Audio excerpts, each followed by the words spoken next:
All right, good afternoon, everybody, and welcome, or good evening, it's 5:03, and welcome to the Antioch City Council Budget Study Session of May the 27th, 2025. We have interpretation services available for this meeting for anybody that would need them or like them. And if I could please have our Madam Clerk call the roll.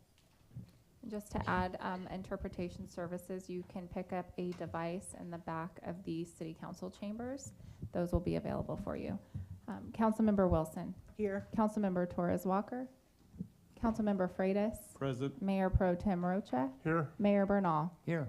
I will note for the record, Councilmember Torres Walker is absent at 5:04 p.m. Thank you. Will you please join me in the Pledge of Allegiance?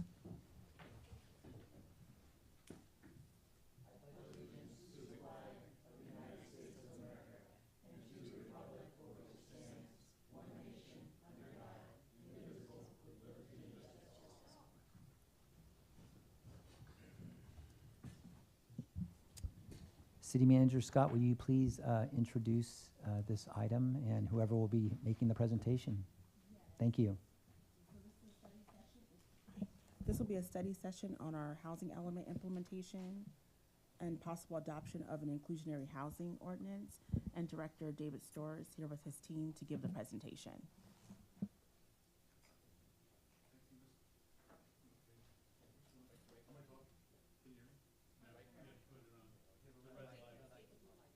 You got to take the blue one. Okay, there we go. Good evening. David Storr with your Community Development Department. As was mentioned, we have our planning team, so to speak, here with us tonight. And we have our expert consultant for the city who's been working with us for 3 or 4 years now on housing element stuff and implementation measures. Greg is with us representing PlaceWorks, and he'll be making a presentation that you've had in your packet and go through that. And then we would like to hear comments if you have any, and not so much direction, but comments that we can include. I will tell you that we have been to the Planning Commission, received some of their input, and we'd be happy to obviously listen to the public and receive their comments as well. Thank you.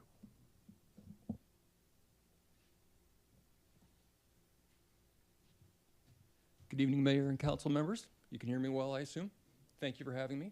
Once again, we're not here to vote on this item tonight. I'm merely here to give you information on an inclusionary housing element and ask you a certain number of guided questions, and then of course take any other comment or answer any other questions you might have.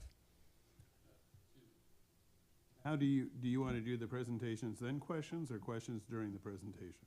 Afterwards, I have questions as part of the presentation, so we'll go through the information. Of course, if you need to stop me in any way and ask a question, I'm fine with that as well. All right, first of all, quickly introduce our team. I've been working closely with David and the rest of the Community Development Department at PlaceWorks. I've been managing this project, working with our company founder as well as our chief economist, who has worked with me on a number of these inclusionary housing ordinances. Setting the stage very quickly, you mentioned that this is a certified component in the certified housing element. Again, this is not, the action does not ask to adopt the IHO, merely to study it. But again, that housing allocation to the city of Antioch from the state is really the backbone of the housing element, and the housing element seeks to understand how the city can create and develop those units. So very quickly again, the city has been allocated a number of units to low-income families, and the total being 3,016. That's 792 units allocated to the very low-income families, 456 to low-income families, 493 to moderate-income families, and 1,275 to above moderate income. I'll note again that those first 3 income levels, very low, low, and moderate, are the, quote, low-income households that would be accommodated by an inclusionary housing ordinance. Another way of looking at this is to ask the number of units that the city needs to develop in order to meet those goals. Again, those 3,016, that adds out to needing to create an annual average of 99 very low income units for that to meet that total of 792, or 57 low income units, 62 moderate income units, and 159 above moderate income units each year to reach that total. It's a fair number of units to be built. And again, that state certified housing element, the goal of that is to create the policies and land use, zoning and other options that would get those units built. Very quickly tonight, I'll introduce inclusionary housing ordinances, go over the legal and local context of IHOs. They can be quite complex. I want to talk a little bit about how IHOs can impact the form and financial feasibility of projects. We've studied both those items. I'll give you a very quick overview of the outreach process we've completed as part of this study, introduce staff recommendations and next steps, and then we'll get into that specific city council discussion. Quick introduction to IHOs. Goals tonight, of course, are to introduce IHOs, review the legal, political, and technical components, review community feedback, and collect your input. Once again, inclusionary housing is a local ordinance that requires new housing projects to set aside a certain percentage of those units as affordable projects. Another way of looking at it is that this is a type of privately subsidized affordable housing. It does not come from public subsidies, but private developers. Most IHOs typically include alternatives to that required percentage and incentives to avoid constraining housing production for those private developers who have to comply with that percentage of required units. Very often they're included in a city zoning code. I'll get more into why that's the case. All right, why is the city of Antioch looking into this now? There's been a history of discussion about IHOs in Antioch going back a number of decades. Antioch was always considered in the past as being accessible already. Why would we create an IHO when housing is already, for the most part, affordable here? That's been a statement made going all the way back to the 90s. Things have changed. There's definitely an affordability crisis across the state. The city, as I noticed before, the city's fair share of affordable units is 1,741 units. That's a lot of affordable housing to create. And of course, this was considered, studied, and talked about with community members as part of the housing element. That's why it's now included in that certified housing element, which was a public process and a very technical process. And the goal for affordable units in the housing element is the construction of 360 to 460 affordable units. So that's just for the inclusionary housing ordinance. Let's create an ordinance that can create that number of affordable units to help reach that larger target of over 3,000 units. All right, an overview of the legal and local context for inclusionary housing ordinances. First of all, at the very basic level, inclusionary housing ordinances are adopted via a government's police power. Like any zoning, like any land use regulation, any component of the city's land use map or municipal code, this is all adopted via police power. It's in your decision and does not require any other special legal context. Just like a land use regulation, it is not an impact fee. The city, of course, has its long list, like all cities, of development impact fees. This is not considered an impact fee. It is not subject to the bill that covers those fees. That's AB 1600, the Mitigation Fee Act.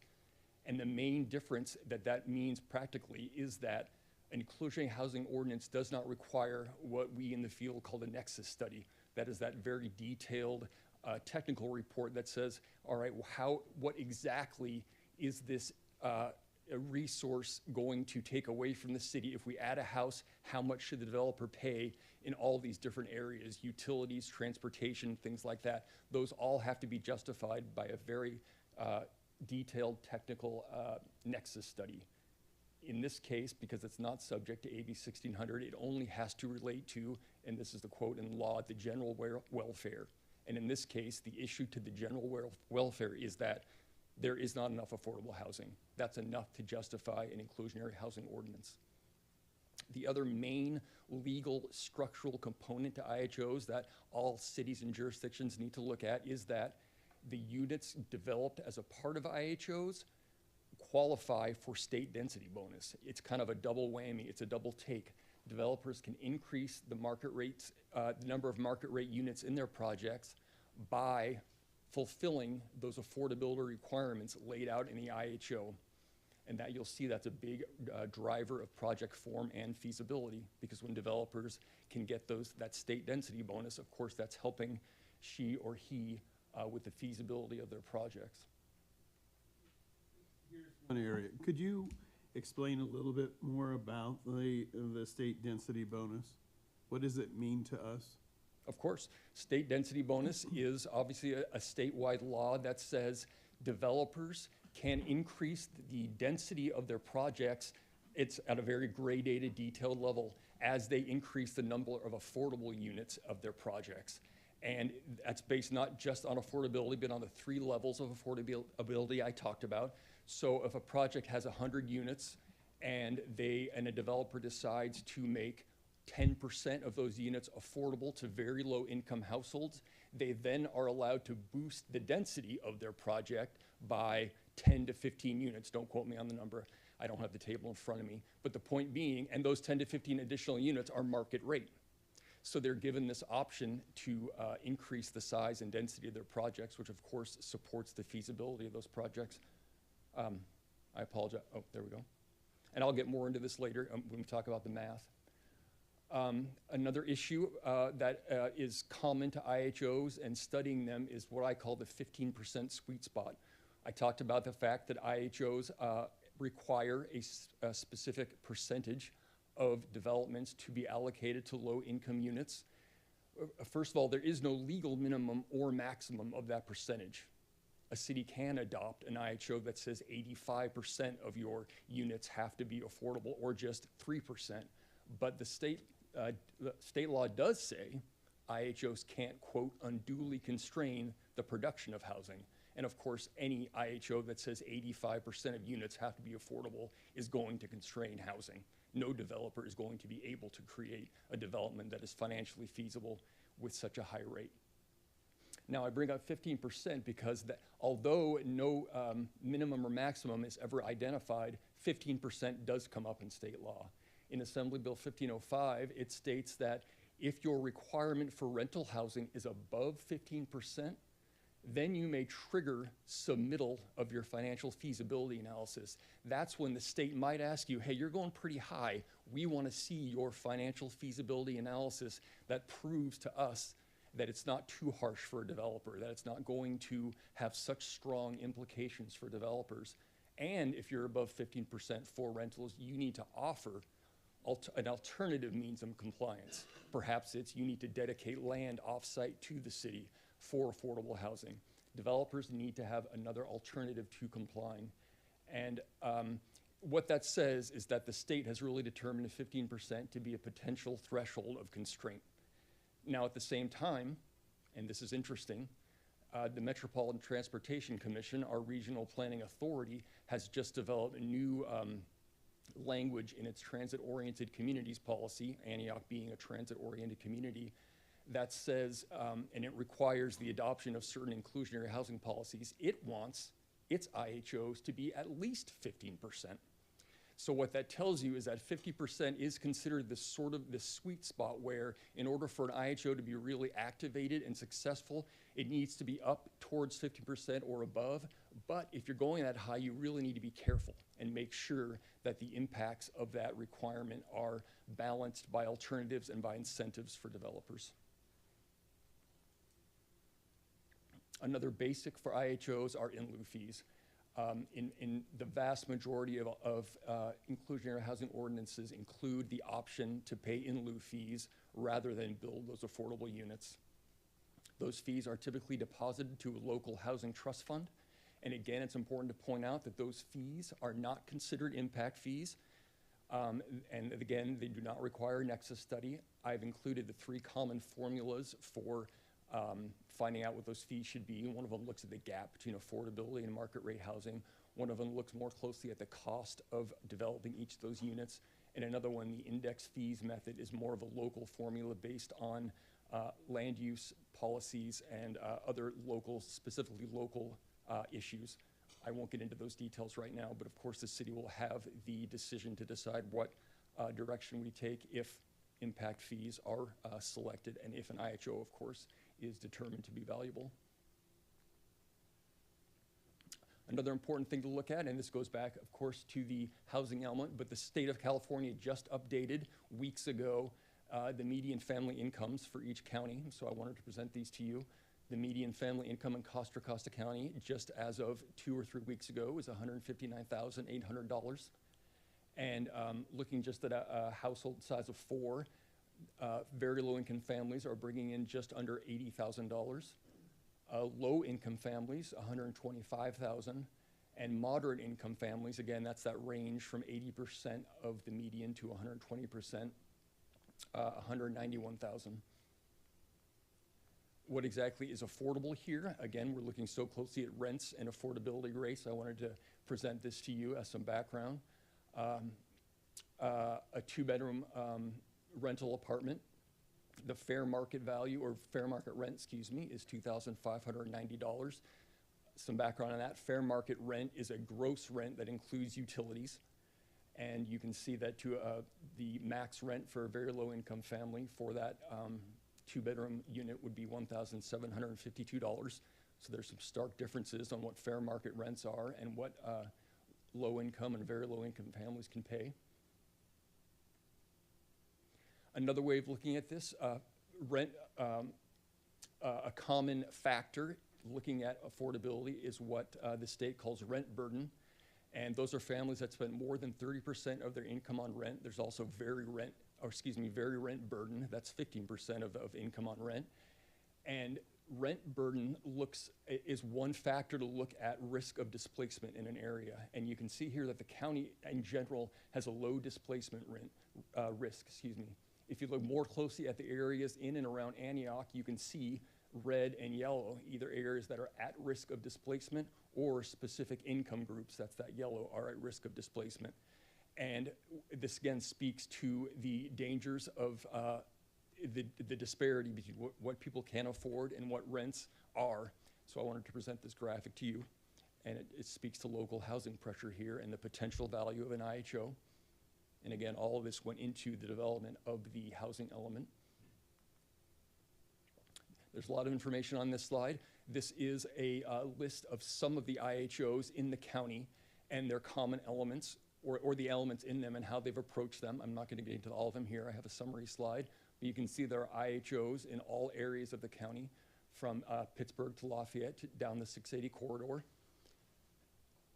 And my takeaway from these are that 15% sweet spot that really is reflected in some of these. And the range is generally from below 15 to up to 20, and not very much past 20%. Nearly all do have the option to pay an in-lieu fee. The requirements for rental housing generally skew towards lower incomes. Let's demand a higher requirement for the low and very low households as opposed to moderate. And the alternatives that are allowed are typically off-site construction. Developers are given the option to build the same number of units off-site from the projects under discussion, or dedicate land to the city off-site for affordable housing. And my other takeaway was that the incentives offered to developers vary greatly.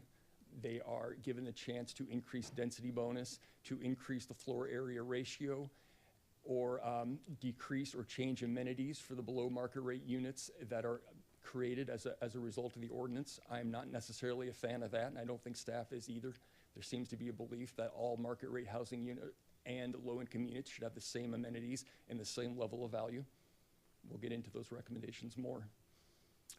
Next section, project form and feasibility and how they relate to inclusionary housing ordinances.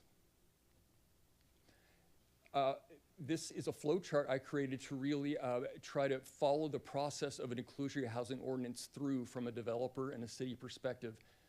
That first photograph is sort of a generic 2-story apartment complex. Let's say that developer then has to comply with an inclusionary requirement contained in an inclusionary ordinance. What that means by definition is that she or he, that developer, will have to provide more affordable units and therefore take in less of a financial return. That's all other things being held equal. However, recall that by law, developers can apply those inclusionary units to the state density bonus. So they're allowed then to increase the number of market rate units in that project. What does that do, all things being held equal? It increases the total number of units in that development, bringing potential financial returns back up. And with that, I bring you to that second photograph. That 2-story apartment may have increased to 3. based on that density bonus, based on that increased allowable number of units. And that then may increase construction costs for developers and bring financial return back down. So developers really think about IHOs from that perspective, and IHOs need to be created in a way that balances these competing interests of increased density, reduced financial feasibility, construction costs, and the local market. What Placeworks had done is drafted a very detailed financial feasibility analysis to look at the impacts of these potential ordinances on financial feasibility. And it basically answers the question, how will inclusionary housing requirements impact financial return? What we've done is compared 5 market rate projects to 5 inclusionary scenarios for each of those projects. This is based on a market survey we did earlier last year. It accounts for multiple, nearly all hard and soft costs that go into all development projects, whether they're city fees or construction materials or labor. And what we found are the following. These are for our for-sale development scenarios, which we analyzed 3 of, one of them being a large lot single-family subdivision, one of them being a more dense small lot single-family subdivision, and another being a townhome development. The feasibility threshold that we use is that industry standard of 15% rate of return. And again, if the project ends up pulling in less than that 15%, the project is considered infeasible. And you can see there in red are those projects that were found to be infeasible based on the inclusionary requirement that we looked at. And you can see the large lot single-family subdivisions that have been prevalent in the city for many years. If you were to apply that inclusionary ordinance, many of them do become infeasible. And that, of course, we're looking at a 15% requirement, a 10% requirement, and a 5% requirement. Can you define large lot versus small lot? What square footage lots you're referring to? Bear with me, I'm trying to remember the exact.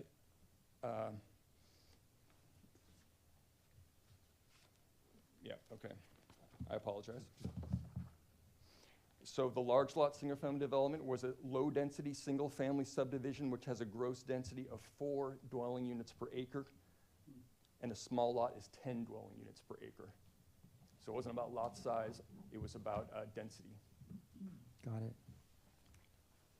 And then on the next slide, have you gotten to the next slide of for Sure, rent we can look at scenarios? for rent now. Same question on the medium to high density versus high density, what those mean. So prototype 4 was the medium high density flats. These are medium scale apartments with 83 units at a gross density of 20.2 units per acre versus prototype 5, which was a high density flat with 237 units at a gross density of 26.9 units per acre. And again, the value also of looking at that higher density apartment is that we can take into account the cost of going up higher, which changes construction type. Now, what I want to point out here, you have the results in front of you. You see those red areas that have come off as infeasible. This is a different threshold, by the way, for rental. We went back to a different industry standard, which is yield, and 6% being that threshold. What's important to consider is that this infeasibility and the infeasibility you may see here, this is what we can balance in an inclusionary housing ordinance with those alternatives and with those incentives that are offered to developers. And this is where, when the state looks at that 15%, it might recognize that the 15% may lead to these infeasible numbers, and therefore you need to include alternatives. And it doesn't mean if a project comes out infeasible in a study such as this, that it simply can't be, it cannot be the offer, the requirement adopted as part of the IHO. That's why there's these 2 other components in an inclusionary ordinance of alternatives and incentives, which is to bring back up the feasibility that we may find is difficult in the math. All right, I'm going to very quickly go through the outreach process we've completed as part of this so far. We started with an online survey that we had. We created a website that's still up and put an online survey on that website. We then did a community meeting with community members that had live Zoom polling with a number of questions. We did a developer focus group, which was online and had a number of questions with local developers. And, summarizing that very quickly, there is general support for a citywide inclusionary housing ordinance for both rental and for sale projects. I mentioned citywide because we asked people, should this IHA only apply in certain areas of the city? Should it be a very transit-oriented ordinance? The general consensus was no, it should be citywide.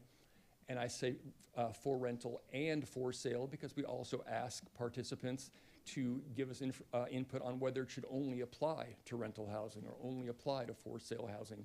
Again, all of these options are legal, and there was consensus that it should apply to both housing types. I know we said we're not gonna ask questions, but how many people were on the online survey, the community meeting, and the stakeholder focus groups? I mean, how many people are we talking about? Survey was probably 47 people. The meeting, these were all advertised and noticed. The meeting was, I don't remember off the top of my head, Ballpark. probably 50. And then we had 6 to 8 developers on the focus group. Okay, thank you. There was support for land dedication and off-site construction alternatives. And there was general consensus that we should ease compliance for developers as best possible.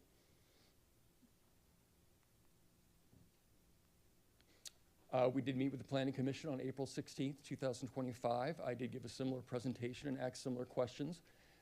There was overall support for the IHO with a number of bullet points added here, that it was important to enforce and monitor the actual construction of units. Planning commissioners were well aware that it's going to be important to see implementation of this policy through. Commissioners want to avoid pockets of affordability, i.e. areas of low-income housing that are lumped together throughout the city, and therefore they preferred stressing the value of on-site development, getting those units built and distributed evenly throughout developments throughout the city, as opposed to clumps of off-site housing. Again, there was this issue of, and this is a quote from one of the commissioners, kicking affordability down the road, i.e. we may collect in lieu fees. We need to have sure we have a solid plan for using them and to make sure that they are applied to affordable housing. There were questions about density in Antioch and this tie with state density bonus and the IHO, and whether or not Antioch can accommodate the demands of such high density.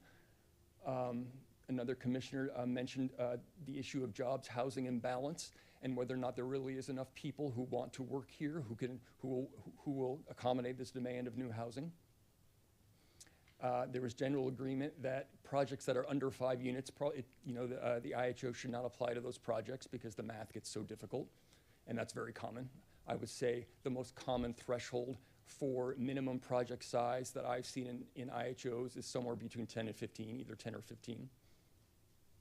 And there was support for outsourcing the monitoring and implementation part of the IHO, making sure that these units, after they're built, are sold and re-rented and resold, maintaining those affordability levels.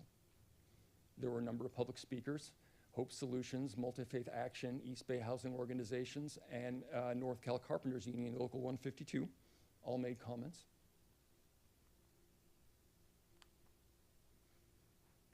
Recommendations and next step coming from staff. Staff wants to prioritize on-site construction and ensure that affordable units are made affordable in perpetuity. Some IHOs stop at 45 years, some 55 years. Most more and more are adding this in perpetuity clause to make sure that these units remain affordable forever. There's support for a 15% or potentially higher inclusionary housing requirement that allows for flexibility across the income requirements, or across the income categories. This is common where, for example, the introduction to the ordinance in the zoning code says for very low income housing you need to accommodate 4 to 8% of your units. Middle income 6 to 10%, or very low income 6 to 10% of your units, and moderate 10 to 14% of units. So the math adds up to 15, but you're given flexibility within each range to help with your math, and of course, to prioritize those income levels that are important to the city, that are laid out in the housing element. So there are ways to create flexibility that benefits both the city and developers. There was support among staff for an in lieu fee option. And that again requires starting the creation of a housing trust fund, allowing for additional alternative compliance. Again, staff feels it's important to create that flexibility and those options for developers. Adding meaningful developer incentives.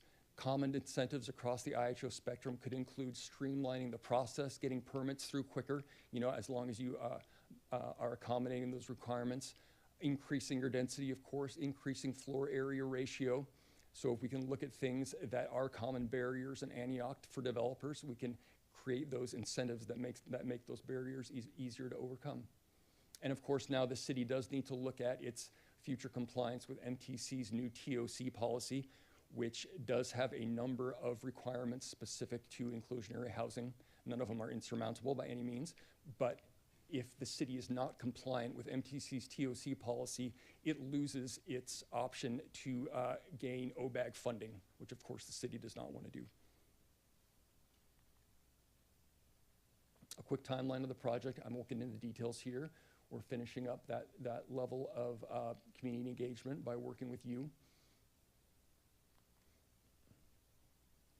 And questions. Let's start with questions. I know that was a lot of information. Mr. Mayor, if I can, while you're getting your thoughts collectively to ask Greg and staff, I just want to kind of, if I can, just climb back up to 30,000 feet because we kind of drilled down very specifically to the components of an IHO. Within the context of the last 5 years with our governor, when he was running for election, he had a very strong desire to increase housing in California for good reasons. Greg mentioned it at the outset that there was a housing crisis. It wasn't a housing affordability crisis, but it was defined as a housing crisis of 2019, and that's where we're going to talk later tonight about SB 330 and what all of the pieces of that. With the context of the governor, he wanted to build 3.5 million homes in 5 years. Now, into context, that's going to be almost 500,000 units per year. We were knocking out about 80,000 a year. So how you get from there to there had to be modified. And then a few years ago, it was modified to 2.5 million by 2030. That's a more realistic approach. But the point being is, we've gone in the last 3 or 4 years now to about 110,000 on average. I'll report later tonight that last year, calendar 2024, state of California did 125,000.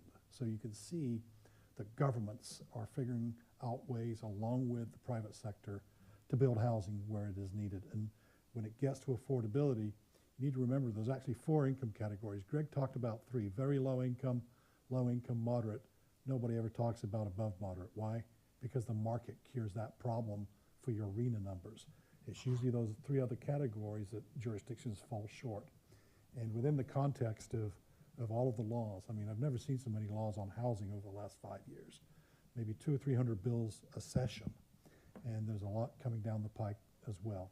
We'll talk again later tonight about those specific housing laws as they relate to IHOs and other things as far as the discretionary and the ministerial nature of permits in California. So Greg has given us the ability to say, this is one of the tools to help housing, yes, but it also carves out a niche of housing that's affordable to those that are not in the above moderate income range. And so what we're trying to do is cater to that group of people. Greg, I don't recall, and I don't want to put you on the spot here, but we did have a chart that showed those jurisdictions in Contra Costa County, Antioch not being one of them. We're certainly not the smallest jurisdiction in Contra Costa County. Are we the only one in Contra Costa that doesn't have an IHO? Pardon me? Yeah. No, we're not the only one. We're not the only You're one. So not there are the a few only one. others. Sorry. Yeah. But I think the Pittsburgh, Brentwood, Oakley, and Pittsburgh, Brentwood, the Bops. Yeah, I mean, what's interesting is that they really are up and down the highway corridors. They're not specific to a certain area, to a certain West Cocoa or East, it's all the way from El Cerrito on the edges in Richmond, all the way down, of course, 680 towards Danville, Pleasant Hill coming through the middle, and then Pittsburgh and the other Delta communities. And I mean, David, what I would add also, you make this great point of state laws, is that now this awareness of the need for housing has trickled down, and this is why I keep bringing up MTC, our regional agency, and the same thing is happening with SCAG in Southern California and SANDAG in San Diego. Now they are trying to say, well, we need to support our local jurisdictions with these, very robust housing numbers, and that's where we're getting this TOC, what the city calls, or excuse me, MTC calls the TOC policy, which says for cities within these that have these major transit stops like BART in here in Antioch, let's get these very valuable housing policies on the maps, one of those options being an IHO. And that's why MTC has laid out what it feels are the best components of an IHO, because they balance these very robust state laws with the on-the-ground need for housing and this awareness of the potential difficulties on developers and the development community of these policies. So it really has trickled down from the state through the regional planning agencies. And I think this is an opportunity to get an IHO that, although it may be in a difficult environment, is just very well informed by so much of the data and so many of the existing laws that have come out to make sure that it is achievable and has balance. And one last comment, Mr. Mayor, if I can, and that is, we have no obligation to adopt an IHO, no legal obligation whatsoever.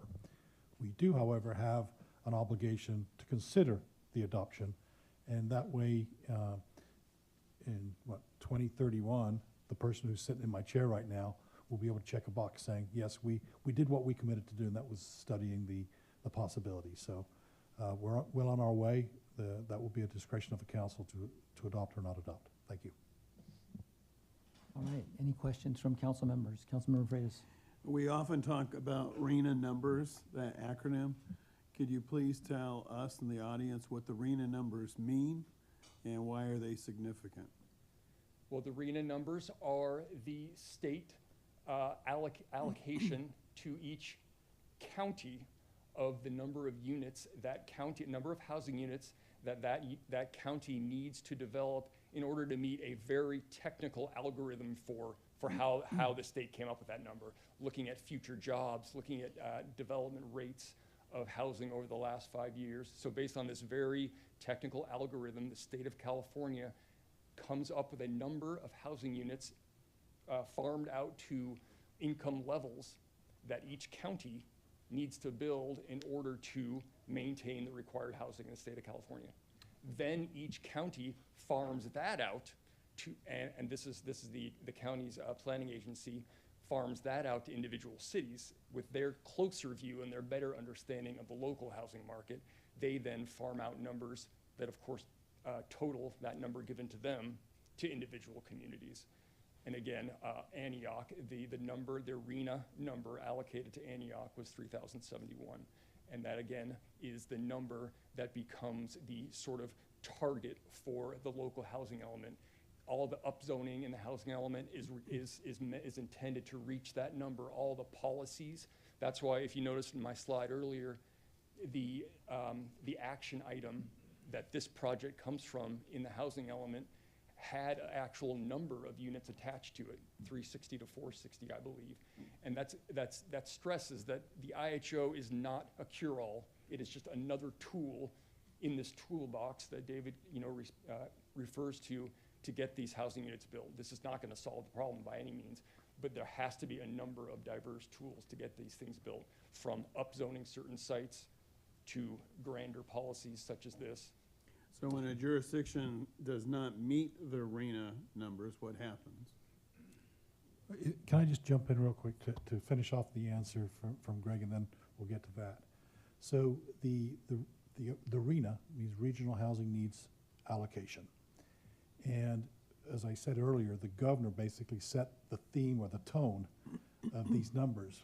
I can confidently say that jurisdictions across the state probably got 3 times, in some cases like 10 times, the amount of numbers that they had to paint on their zoning map, so to speak.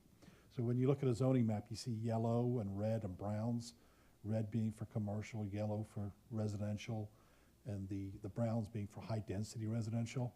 Basically what the RENA number is, or the reason for it is, it's basically saying some of that yellow stuff, you gotta paint it brown. Why? Because we wanna see more densities. And so what you have to do as a jurisdiction is make sure that on your zoning maps, you've got enough densities, if you will, to allow those RENA numbers to be built. There is no obligation for a jurisdiction to build the numbers, because we don't build housing, right? It's the market that does it. We have to create the ability in our colored zoning map, so to speak, to allow for that to happen, to allow the market to do its thing. And we have an 8-year time period in which to get to those numbers. So in 2031, well, actually, we report each year the progress that we're making on that. You saw your annual progress report earlier this year. We're basically giving them a scorecard as to how we're doing and what we've been doing to allow the market to do its thing. And there is no penalty to get to the specific answer for if we don't make, the number of those units. But as long as we create the ability for that to happen, that's when you're gonna get a cert the state of HCD, the Housing and Community Development Department, that basically when they downzone a property that was on their list of sites, they chose not to get that number back. And state laws have since been passed to allow for a no net loss to deal with situations like that, but Antioch's not in that position. Except for recent time, has Antioch had a good scorecard with RENA numbers?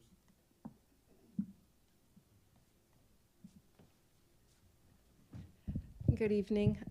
Zoe Meredith, Planning Manager. So we haven't been meeting historically the RENA numbers for the low income always, but again, as Greg mentioned, the above moderate. For the last cycle, I wasn't here for all of it, but we did have a lot of affordable housing through the AMCAL project that helped our numbers because our overall RENA across the state was lower. But then, as you saw on our APR a couple months ago, we're on our way, but because we're only 2 years into this cycle, but we're kind of still have work to do, I guess you could say. I know, but prior, I think the history of Antioch was extremely good, meeting the RENA numbers, and other jurisdictions around us, and certainly in South County and Central County, were horrible. Yeah, I mean, historically, Antioch has built a lot of housing, so, yeah. Affordable housing, particularly in the 80s and 90s. Yeah, again, there's the deed restricted affordable, and then there's affordable just by virtue of the location as well. And so now that we have overlays of R35, which is 35 units per acre, how does that impact inclusionary housing? So for David, did you want me to keep? Okay. Yeah. So as part of the housing element, some properties were rezoned to R35, so that is their base zoning now. So they would be needing to meet within the range of the zoning, which up to 35 units an acre. But a percentage of that, should the inclusionary ordinance happen, then a percentage of those units would be needed to be affordable. And so with R35, 35 units per acre, are we talking about 4-story buildings? So we have height limits in the city, but then the density bonus does allow you to increase heights. So that would be true whether there's an inclusionary housing, what the zoning is. Density bonus has provisions for increased housing or heights. And do we have anywhere in Antioch that has already built R35 housing? So we have some, offhand, I'd have to look. We have some that's coming down the pipeline potentially. But not right now. Not offhand, I'd have to double check the exact zonings. And with BART and ABAC's intermodal development, particularly around BART stations, I'm thinking Pleasant Hill, Walnut Creek, what roughly is the density of those areas? So I don't know offhand what those densities are, but I'm gonna also look to Do you know? They're typically north of 20 units to the acre. I mean, it's rare that they're not. I'm thinking of Pleasant Hill specifically. Oh, I'm sorry. We can't pick it up, Greg. Probably 25 to 30 units. And the reason why I raise that, so a lot of people complain already about the density around the BART station, and this is almost increasing it by 50% more or 100 to get the R35. Yeah, I mean, the R35 was adopted as part of the housing element. No, I Yeah, understand. so, but just to connect these two things for you, I want to mention that, this financial feasibility report that we did, recall that we looked at 5 different housing development scenarios. One of the ways we created those scenarios was by working with Zoe. We reviewed existing housing plans to try to say, all right, what really is going on in Antioch? We don't want to come up with housing scenarios that are never going to get built here anyway. So we did look at those new zoning requirements from the housing element, knowing that developers would have to comply with those new zonings. We looked at the townhouse plans that are coming in more and more, not just in Antioch, but across the county. And so that was the way we tied relevant market activity to our financial feasibility report. And then, of course, looked closely at all the market conditions using software from real estate developers that go through hundreds of Zillow listings and things like that, and CoStar rents and all that. I raise that because, we use all these numbers and abbreviations and we bandy them about, but the general public doesn't really know what we're talking about. Sure.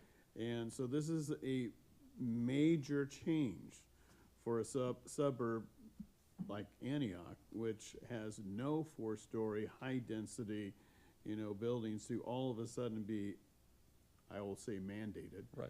Mandated to have that, and of course, here again, MTC is saying, look, if you don't do it, you're not going to get the money. And so, it's a little bit of extortion to local government in order to get the money to handle the transportation issues. We have to approve housing that the community rejects. And so that is part of the dilemma that we have as elected officials, because we all have people complain how ugly housing is, how dense it is, and things of that sort. And, the answer is yes, but we don't have a lot of discretion at the local level. It's now being more and more mandated at the state or regional level. I mean, Soviet Union did not do a good job with central planning, and yet that's kind of the concept that we're adopting. The only, baseline informational reminder I'll put out is that this is, first of all, what we did hear from developers is that even if we could get that density bonus, we just can't go up to past 3 stories. It's not going to work. The construction costs aren't there for changing from A to B. Elevators cost a lot of money. Exactly. And so that goes back to the value, and that puts that's where you do have some decision-making power in terms of what else can we add to this IHO, knowing that A, going up stories is not always welcome by the community. B, it might not happen from a feasibility perspective anyway. And so what else can we do? We can give developers the option of working with third-party nonprofit housing developers who specialize in this. Okay, give them the money. They know what they're doing. Or it could be donating land off-site. We have you own a chunk of vacant land. Okay, let's put those units in there at a more accommodating form type of product that the community is more responsive to. Or let's just get those in lieu fees paid, add them into our housing trust fund that we control, and that therefore we can reallocate to products that we support. I won't get too deep into the specifics. Oh, go ahead. But that is a question. So if we do the in lieu and we do the housing fund, okay, and then we're collecting revenue. So how does that work? Do we put out an RFP, to builders that would have access to? I mean, how does it work? That is one way it works. I mean, from the most basic level, you as a council would decide, housing trust funds are typically guided by, some sort of simple executive summary managerial statement that the city agrees upon that really contains 2 bits of information: what money goes into it and how is that money used? What are the projects that we feel are valid uses of this money? And so you as a council would decide on those basics of your housing trust fund. And then, yes, it could go out in the form of RFPs if it's decided that that's a valuable use of those funds, project-specific RFPs. It could go through partnerships or matching funds with CDBGs and others. I was just speaking with Terry about this. So there are a lot of options for using those in lieu fees. And again, that would be, your, as a council's decision on coming up with those basics of your housing trust fund. So if a developer provides property, and for conditions are not particularly good and 3-5 years go back, can the city sell that property, put the money in the trust fund? I would imagine, yeah. I mean, I think that could be written into the regulation of the IHO, a time constraint. And the IHOs are really, cities have a lot of flexibility, and that's why I went into the legal standards, which are minimal. They are just, and they're in your packet as well. They're really, and I think you could integrate that level of detail into your option for offsite housing and coordination with the Housing Trust Fund. If I can just add to that, again, you'll recall that Greg's recommendation from a staff perspective would be to always try to get the units built. I mean, cities typically don't do well unless they put resources to it to get units built. That's really not what we're packaged to do, so to speak. And so relying on the private sector to build them as part of a development reduces costs for sure and the timing. And so depending on when you want to see these three income categories get into housing, it's usually quicker to get it done. And that's probably your experience too, That's right? true, yeah. Yeah. Okay. Thank you for your presentation. Sure. The original slide where it talks about the affordable housing that Antioch is expected to produce, is that proportional to other communities? How is that number as Antioch? A city of like Lafayette has to include many much fewer above moderate housing for obvious reasons. And its proportionality is going to be skewed towards affordable units. A city like Lafayette is an example of a city that is very resistant to that, and its community is very resistant to increasing density. Now that would come up entirely in its its housing element process, and did come up. As far as the actual numbers, it's more, the algorithm used by the state has a lot to do with potential jobs increases and jobs housing balance. So I think the issue is more about proportionality in terms of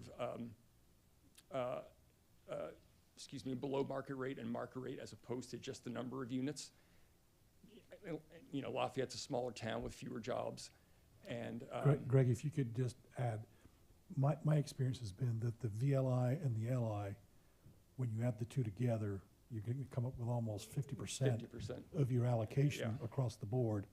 And then usually your moderate is a number not too far away. Clearly, as Greg mentioned, the above moderate is a number that nobody really pays attention to because the market cures it. All other jurisdictions, Mr. Mayor, I believe, are in the same boat. But whether it's based on population or other factors that Greg's talked about, our arena in Antioch will be different from the arena in Pittsburgh. But going in that the relationship or the correlative relationship between the VLI and the LI is going to be, percentage-wise, going to be about the same. Okay. I didn't see Brentwood or Oakley in your table that showed the different inclusionary housing numbers. Do you happen to know offhand what their numbers or percentages are? I don't. I'm just sorry. curious. That can come later. I just didn't know if that was something that was available, since they were mentioned. I don't know for Brentwood, Oakley. Brentwood has a very complicated program, so we kind of it doesn't distill down well into a chart, so I don't know their specific percentages, but it is one of the more complex programs, just in terms of percentages and then options. So that one's more complicated than I think the norm. Okay. And then you mentioned this, Greg, but the housing or the job side of this, right? So we have Brentwood has one of the longest commutes in the country. We're a couple minutes less than that, maybe second longest commute in the country.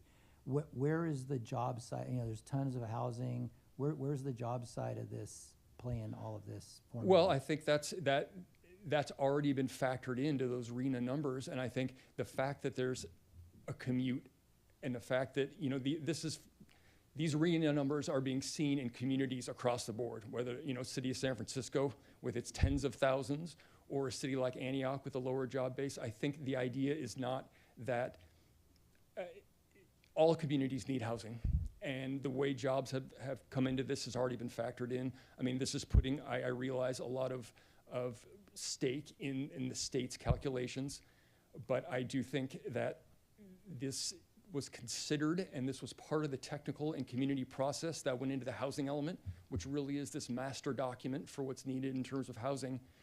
And I think because this went into the housing element, it indicates that the community dialogue and the technical dialogue indicated the need for housing.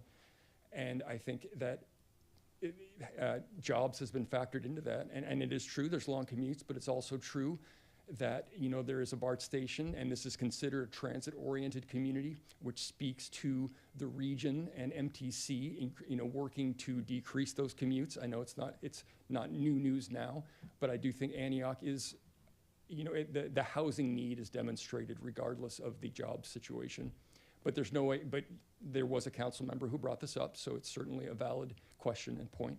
Right, because there's definitely a lag on our job side of it, and so it's always been build the housing, the jobs will come, but it hasn't been that way. And so now we're just talking about building a lot more housing without any guarantees that we're gonna get jobs to come with them. And frankly, I don't think MTC really cares where the housing comes from as long as they get the housing. So if it's all in Antioch, in East Contra Costa County, that's fine, whether we get jobs or not. So I guess that's the biggest concern is we already have folks that spend most of their time out there. And I know we're talking about inclusionary housing here, but we're talking about density bonuses, you know, that 35 units per acre now goes to 40 units when you add the five extra units you can get for density bonuses. So I'm just looking at the reality of what's happened over the last 30, 40 years as opposed to what was projected and planned. And this is just gonna exacerbate our problem out here in East Contra Costa County, whether it be for transportation or schools or infrastructure. You know, we have these same challenges. Now we're going denser and just gonna make it worse. So, yeah, Councilmember Wilson. I just have one question. I just realized, and also we haven't taken public comment, so I'm just going to ask this one quick question. So back to early in your presentation, you talked about the family median income in Contra Costa County and you said it was 159.8 for the county, what these numbers are based on. Can you explain why they don't do by city versus by county? Why the state doesn't? No, yeah, why I just need an explanation. Because the state understands that it's taking a very wide perspective. It can do better by looking at these larger levels, and it's sort of admitting to the fact that county planning agencies work very closely with their jurisdictions, and they will have a better idea of how to farm out these units using, you know, their technical math that the state, you know, has prescribed. I think it's just a matter of trickling down based on level of local knowledge, as opposed to, you know, the state of California coming into a tiny town like Hollister and saying you need this many units. They will instead go to the San Joaquin Council of Governments and hand them this total and say, look, we're putting our trust in you as a regional planning agency to distribute these throughout smaller cities in your. So this all gets siphoned through the county at the end of the day? Okay. Yes. Right. I was just going to pause my question because I know there's probably public comments out Yeah. there. Well, the one comment I was gonna make is, you know, when we look at the community development block grant data, and we look at the AMI, and in the county, Antioch, having the largest population, when you look at those numbers, and then look at the income level, and the poverty rate that we experience here, it seems like when you talk about the county, looking at the cities and how they're gonna farm out to whatever cities may have the greatest demand, it clearly looks like we're gonna be the city that's gonna have the largest need. And then the other projections that I see in looking at data that's been provided to us when we look at the community development block grant information is that with the growth that's expected out here with development, we're not gonna be able to stay up with the job market as well. So we're always gonna be a few steps behind, and I don't see that changing anytime soon. So it is critical for us to have a good understanding of what this means for our city in terms of development in terms of density, in terms of height of buildings to accomplish this, so it's pretty complex. Yes, Councilmember Fraser. Yeah, I'd like to echo your comments. Historically with ABAG, MTC, and other regional bodies, they don't really care where the growth happens. And Antioch, particularly 80s and 90s, did a lion's share. We exploded in population. And all the other cities were very happy because we were bringing up the numbers as a county-wide measurement versus a city measurement. But whenever we've asked for money for transportation, as an example, or economic development, we hear crickets. And so for some of us who have been involved so often and for so many decades, it does irritate me a lot that Antioch has historically done its job, particularly with growth and with affordability, when other jurisdictions just simply ignored it. So I just wanted to make that one comment. On page 8, at the very bottom, financial feasibility analysis, I thought this was an interesting sentence. However, studies provide evidence that IOHs do not unduly constrain the production of housing and will allow property owners to have a, and this is my question, fair and reasonable rate of return. What is a fair and reasonable rate of return? Because as elected or appointed officials, the argument will be from the developers, oh, we can't afford that, it's terrible, we can't even, make a dollar on this, which has not always been the case. So I'm just curious how you're defining what a fair and equitable return is. With those quantitative figures I had on my slide, there are two different ones, one for sale housing, one is 15% for IRR. That's a real estate terminology for rate of return, and for rental, it's 6%, what is called COC. So there are two different metrics for return, but that's what we used, and that's what is typically used in financial feasibility analyses for real estate. 15% for sale, 6% for rental. So we did attach a quantitative threshold to those. Okay, it used to be 12, so I was just curious if it stayed or it changed. Of course, to developers, it changed. Yeah. All right, thank you. All right, thank you. Before we go any further, Madam Clerk, do we have any public comments, please? Yes, we have 2 speaker cards. The first speaker is Greg Colley, followed by Melissa Case.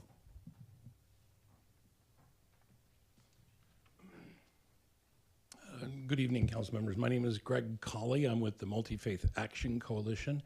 I work with Jasmine Tarkov, who's part of both Hope Solutions and the Multi-Faith Action Coalition. She sends her regrets. She's out of town this evening.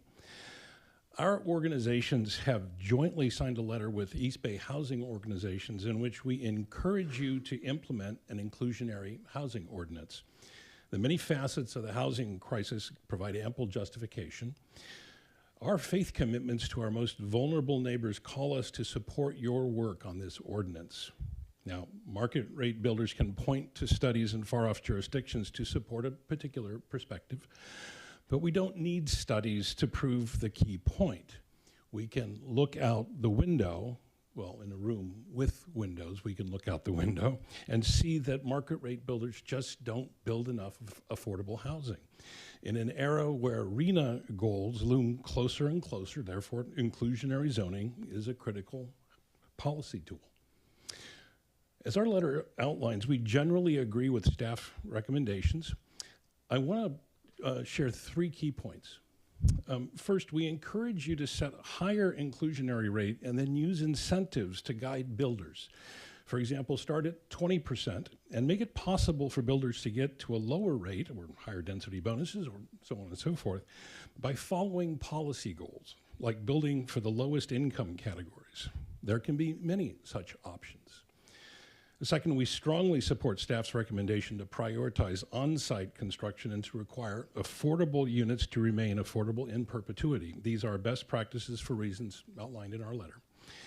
And finally, we encourage you to develop a robust collection of Antioch appropriate compliance opportunities and incentives. Builders should be given options, but these should be tied to performance and be meaningfully connected to what it actually takes to build affordable housing.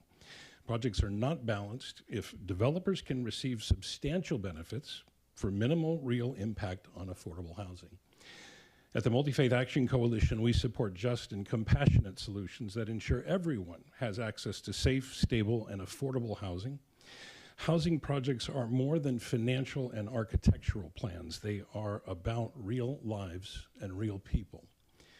So we strongly support effective inclusionary housing ordinances and want to encourage and support you in this work. Inclusionary zoning is vital to creating more diverse, equitable, and flourishing communities. Housing is not an investment commodity. Housing is homes for families. For us, people come first, and we believe well-crafted inclusionary ordinances put people first. Thank you. Thank you. Next speaker is Melissa Case.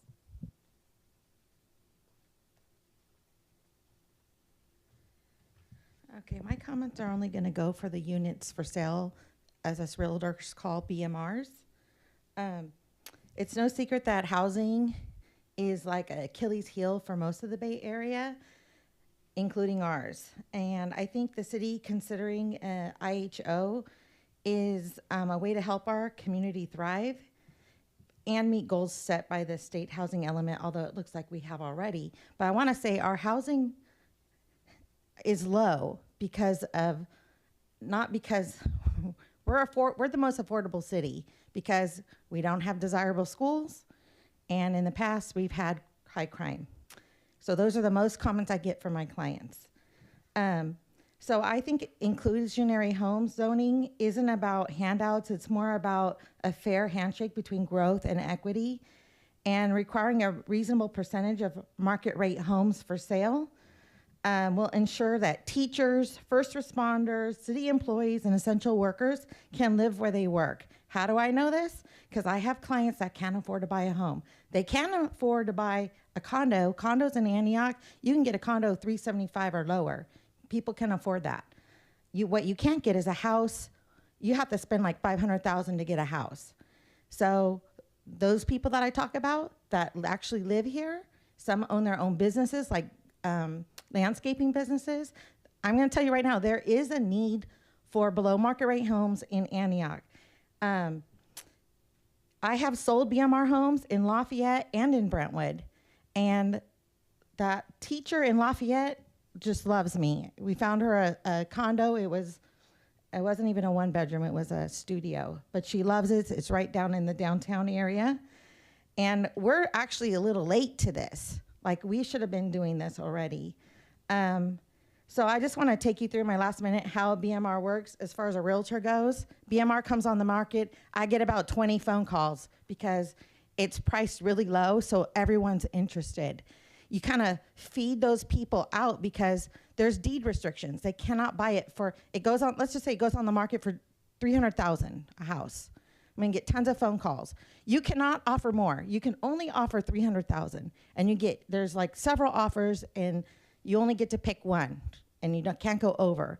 And then when you buy that house, you get to resell it, and the city tells you how much equity you can make. And that equity is really, it's a lot lower than, let's just say, the housing market goes. So when I get those phone calls and I tell people about you're not gonna gain as much equity, it weeds all the people that don't need the BMRs out and only the people that truly need BMRs in. So I say, be smart and do BMRs for housing. I don't know about rentals, so I don't want to speak about that. Thanks. Andrew Becker.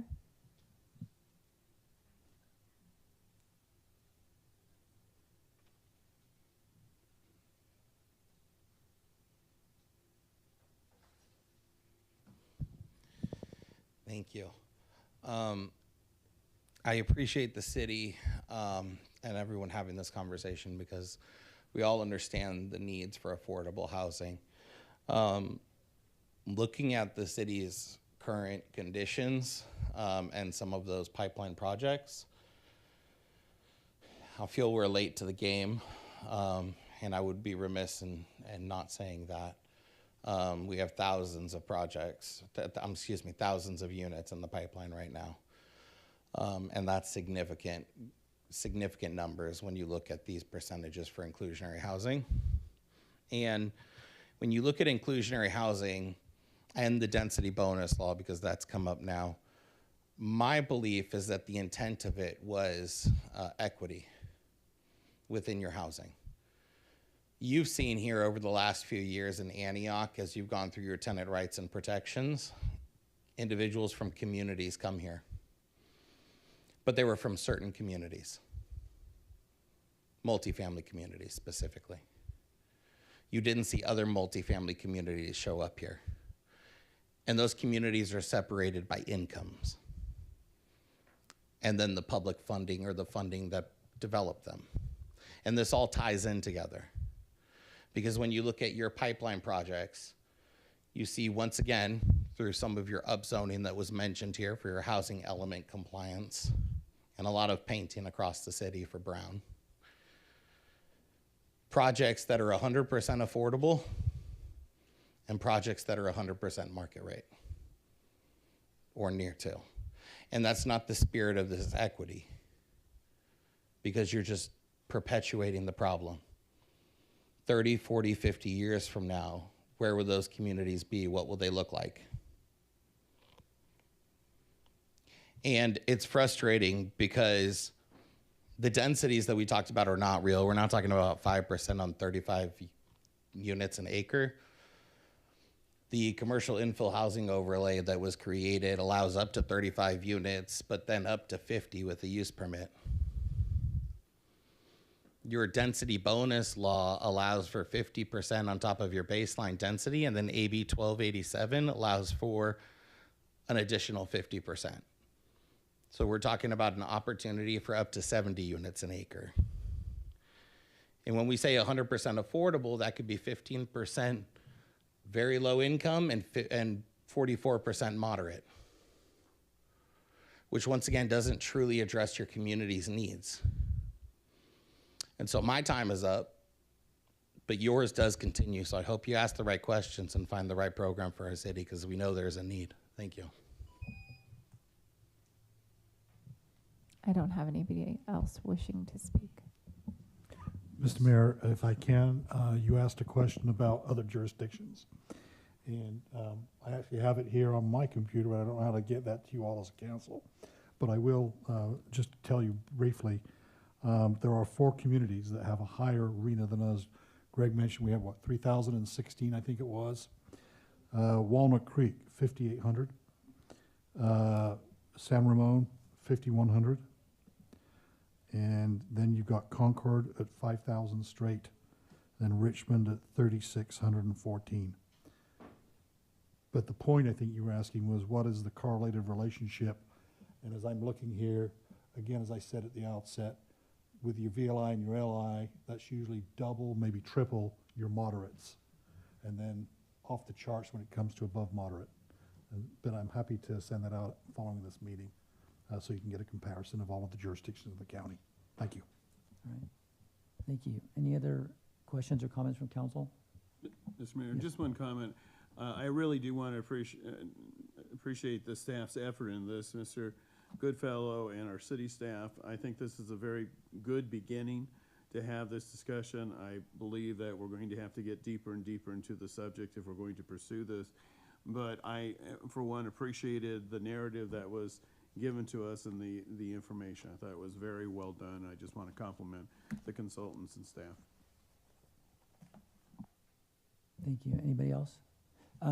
One other question I have. So there's one of the Planning Commission recommendations was support for outsourcing. What does that mean exactly? So implementing an IHO does take, it can take considerable staff work, and that really, there's 2 parts of implementing an IHO. There are reviewing projects to ensure they're compliant with that IHO, that is more consistent with planning department work, reviewing the plans, making sure the units are there and the design standards are met. Oftentimes IHOs have design standards to be met for those affordable units. The next part of it is that ongoing assurance that those deed restrictions, that affordability requirement is met. A house is bought and sold 10 years from now, 20 years from now, rented and re-rented. That needs to be monitored, and compliance with those affordability restrictions need to be monitored through time. And it is very common for cities. I was just reading an RFP from the city of Alameda, who was putting an RFP out for this. Cities often outsource that monitoring process to specialists who do this and who can do it easily and who have the computer systems set up. It could also be done with in-house, working with the county. There are other options, but that is that can be considerable work. And I don't know, in your staff packet, I've been drafting a recommendations plan for staffing. I've interviewed a number of staff members from the county and from the city of Concord, from other places, to ask them, how many hours a week does it take for your staff to work through an IHO? What are the main challenges? What are your takes for the city of Antioch who are getting going? What would you, and I have a lot of information in that report, but a big part of it is the city needs to ask itself, is it going to have an inclusionary housing ordinance? Because that puts it in a whole new realm of basically becoming a local bank, setting up a housing trust fund, and it needs to think about that. And two, it needs to think about outsourcing this process and looking at the staff resources it has. And then, a lot of the third sort of bucket of information I got was the city should really focus on the startup process, get its templates for financial documents straightened out, get master development agreements put together, take a pause. If an IHO does get adopted, take a pause before kicking it in, and allow staff, the council, and leaders to really step in and get everything set up, because there is a lot of work that goes into implementing this. But there are third-party consultants that do it easily and relatively without too many resources, relatively cheaply, and they do it throughout the city and throughout all of the counties in the Bay Area. So based upon your research, how does our staffing look in relationship to what it would take to implement this program for Antioch? I think it would be difficult, but the other reality of this is that it fluctuates. One of my survey questions was, how would you define work in an IHO? It's stable and consistent, a certain number of hours each week. Oh, it fluctuates, but enough to allocate certain hours to staff, or it fluctuates too greatly to even predict. The main answer was one of those two fluctuation questions, many of them being it fluctuates too much to even predict.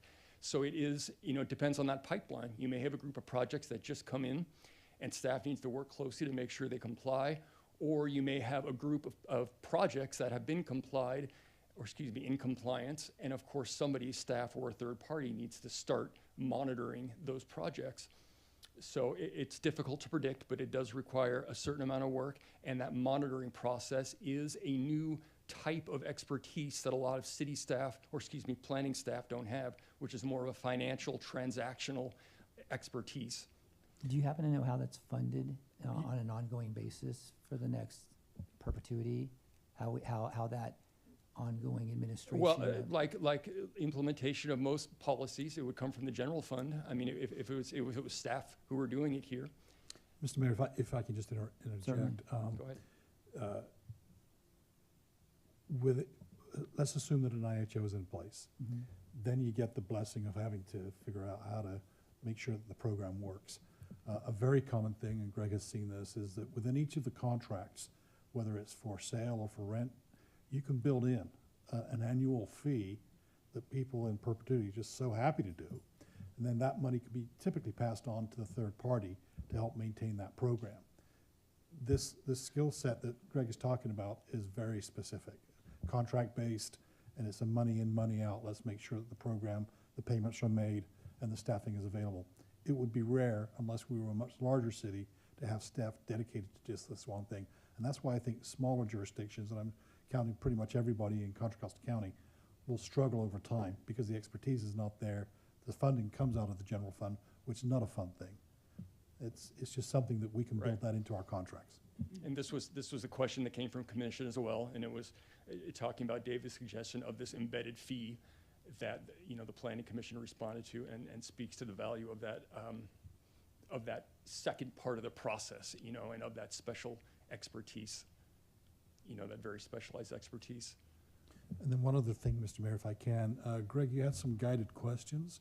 Could you put up that slide? Would that be possible? And then we can have the council just. Yeah, I noticed those weren't at the end of my presentation. Oh, okay. But we've gone through most of them. My first main question was, now that you've seen this information, now that you've heard this, what are your concerns about an IHO, about requiring developers to you know, allocate a certain number of units as below market rent? I mean, when you think of this, or below market rate, excuse me.